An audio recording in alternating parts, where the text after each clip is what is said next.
You are staring up at the ceiling at 2 a.m., your heart is racing, and you are deep inside a fiercely detailed conversation with someone who isn't even in the room. Inside your head, you finally deliver the perfect comeback to an argument you lost 3 weeks ago. You say all the right words, and you win. You actually feel the adrenaline and satisfaction in your chest. But then you blink. The room is quiet. None of it was real. If you find yourself addicted to imagining fake scenarios, constantly slipping into parallel realities that haven't even happened yet, you might start to wonder if you are losing touch with reality. And if left unchecked, there is a dangerous trap waiting for you. Your mind will eventually treat these internal simulations as more rewarding than your actual life, and you risk watching the real world pass you by while you live entirely inside your head. But imagine what would happen if you could take all that intense, hidden creative energy, quiet your mind, and use it to actually dominate your real life. You are not broken. You are just executing a highly sophisticated psychological defense mechanism. Welcome to the Unveiled Mind. Let's decode exactly what your brain is hiding from you. Neuroscience shows that the average human spends nearly 47% of their waking hours thinking about something other than what is right in front of them. But to understand why your mind violently hijacks your attention to create complete, fictional realities, you have to look at a hidden system in your brain, known as the default mode network. Think of this network as your mind's background application. When you are highly focused on a complex task, like doing your job or reading a document, this network goes quiet. But the exact second you relax, when you step into the shower, stare out a window, or wash the dishes, the network instantly powers back on. For highly sensitive people and deep thinkers, this network goes into absolute overdrive. Why? Because of a psychological concept called the Zeigarnik effect. Simply put, the human brain hates unfinished business. Real life moves too fast. It never gives us a chance to do a second draft. When someone hurts your feelings, or a situation catches you off guard, you are left with an open loop of unresolved emotion. Your brain absolutely despises that lingering feeling of helplessness. So, it turns on the projector. It forces you into a mental simulation. It takes you back to that exact moment, but this time, it gives you the script. It lets you test different responses, extract lessons, and soothe emotional wounds that no one ever bandaged in real life. But why does your brain choose these specific scenarios? Why do you always imagine yourself winning, explaining, or fighting? It all comes down to a primal, psychological urge that most of us are completely blind to. You desperately want to live in the present moment, but the present moment is terrifying because you cannot control it. The real world out there is completely unpredictable. You cannot control what other people think of you. You cannot force them to understand your feelings, and you definitely cannot rewind time to take back an awkward mistake.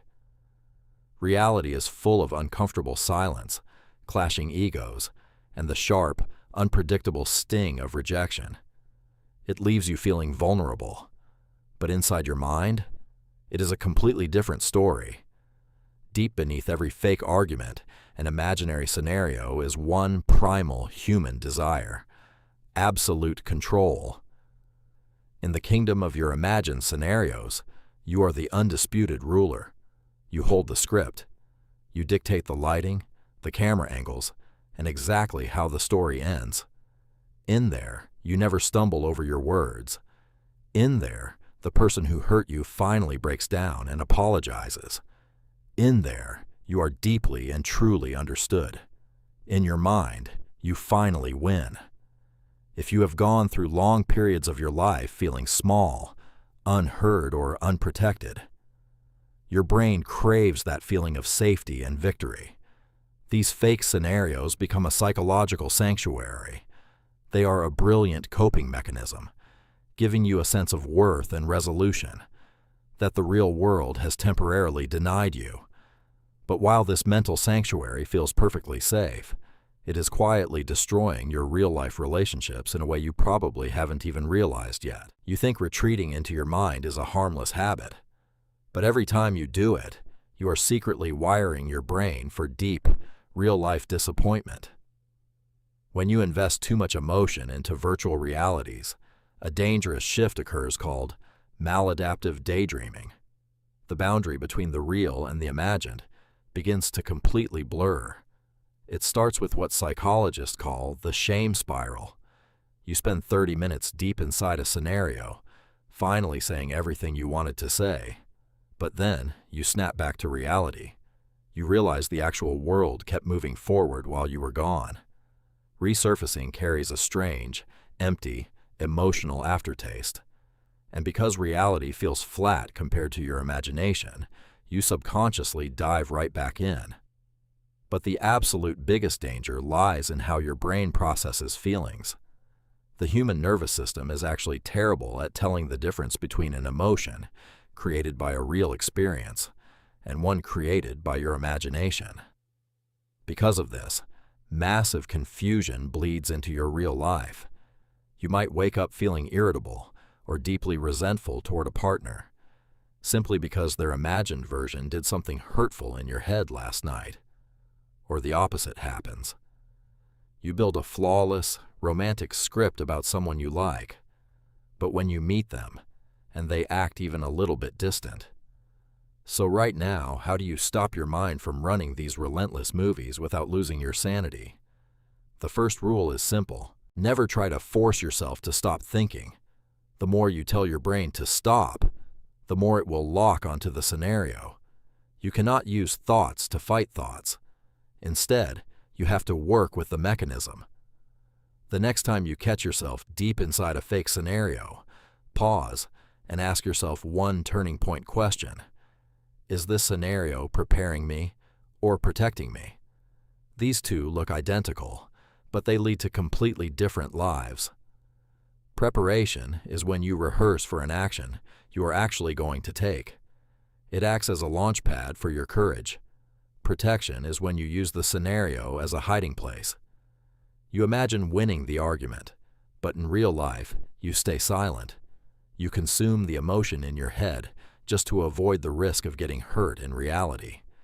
If you realize you are hiding, you have to break the open loop. Bring the scenario out of your head. Write it down. Once the perfect scenario is on paper, your brain gets the signal that it is safely stored, and it can finally stop replaying it. Finally, set boundaries. You don't need to wipe out your imagination, but the theater must have closing hours. Give yourself 10 minutes to be the absolute center of the universe. Say all the perfect lines.